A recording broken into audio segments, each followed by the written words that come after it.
আল্লাহর দ্বীন থেকে বঞ্চিত করবেন না। আল্লাহ আমাদেরকে তৌফিক দেন, কবুল করেন। আল্লাহ তাআলা আমাদের প্রত্যেককে ঈমান আমলের জীবন দান করেন।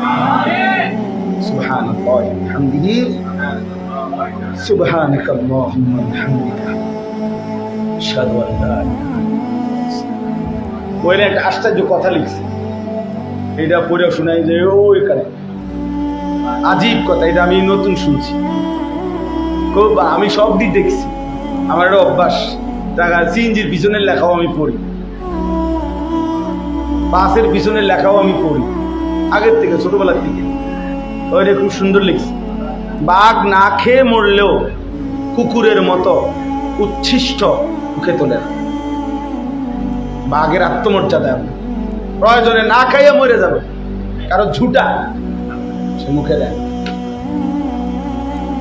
হ্যাঁ, মোমেন দুনিয়া প্রয়োজনে না খেয়ে মরে যাবে, কিন্তু বেঈমানের তাবেদারি করে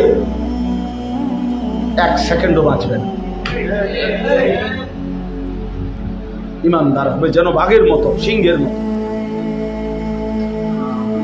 আল্লাহ তৌফিক দান। আলহামদুলিল্লাহ। আল্লাহুম্মা আনতাস সালাম ওয়া মিনকাস সালাম, তাবারাকতা ইয়া যাল জালালি ওয়াল ইকরাম, ইয়া আরহামার রাহিমিন, ইয়া আরহাম